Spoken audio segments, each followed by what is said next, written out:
Olá pessoal, tudo bem com vocês?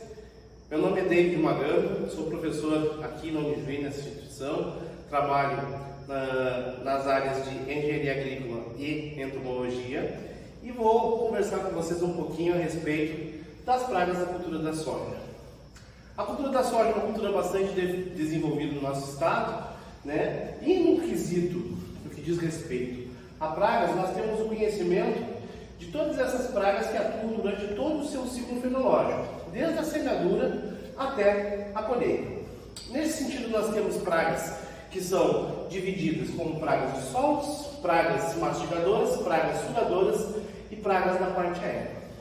Então, apesar de termos o conhecimento de todas essas pragas, identificá-las e saber a forma certa de como manejar cada uma dessas espécies se torna fundamental dentro do manejo integrado de pragas.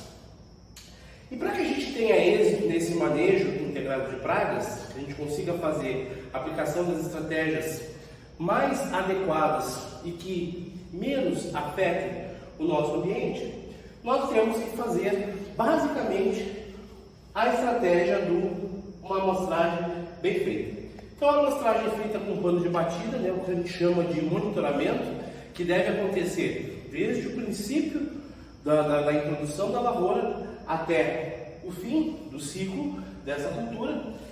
Ele tem por objetivo nos quantificar e nos demonstrar a quantidade de insetos que está presente na área, o tipo de inseto, o dano de inseto que esse inseto está causando e a estratégia de controle para que eu tenha um adequado estande dessa minha cultura e saber exatamente o quanto esse dano, esse inseto pode estar lá causando, né?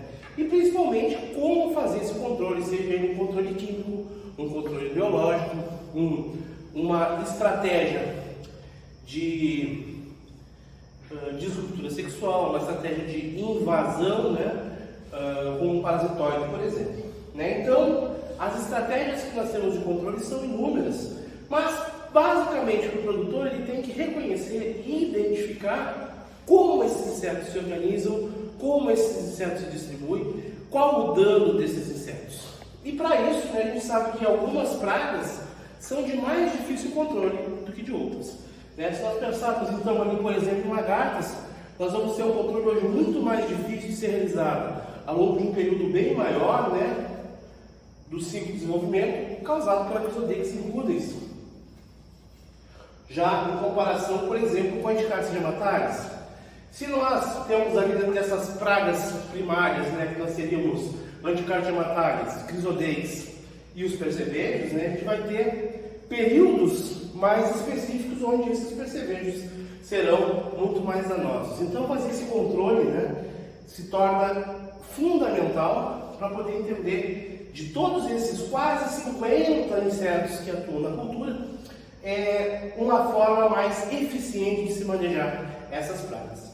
Então, para isso, né, dentro da ótica de boa prática na cultura da soja, nós recomendamos, né, basicamente um monitoramento, né, que a gente deve ter sempre, né, um monitoramento acompanhando desde o princípio até o fim do ciclo da cultura. As questões de cuidados com a dessecação antecipada, né? Dessecar com pelo menos 14 dias antes do plantio.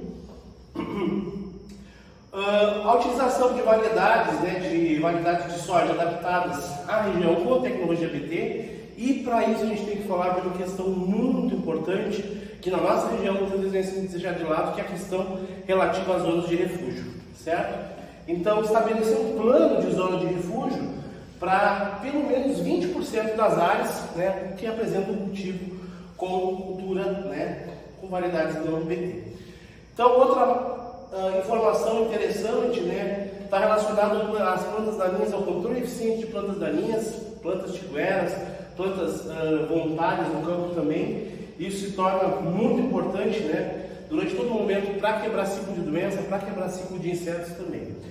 O tratamento de sementes, que é indispensável, né, pensando na manutenção inicial do estande de lavoura, né, do estande de planta. O manejo correto dessas pragas e doenças ao longo do período, sempre que atingir um nível de controle, né, utilizar um produto manejo químico ou um manejo biológico, dependendo do tipo de necessidade. E quando necessário, né, mais de complicação, sempre tem que fazer aquela rotação de produtos químicos, né, para que a gente consiga quebrar pelo menos esse ciclo de resistência desses insetos. Além disso, né, a questão de rotação de cultura, que se torna muito importante esse nosso manejo de inverno, né? Então, nunca deixar essa área em pousio durante um período, né, de safra aí, sempre mantendo uma rotação de culturas para ter um solo mais produtivo, para ter uma quebra do ciclo de doenças, uma quebra do ciclo de patógenos que pode estar dentro dessa área. E dentro deste processo todo, o programa de melhoramento genético da Mojuí está junto com vocês para ajudar no que for necessário. Muito obrigado.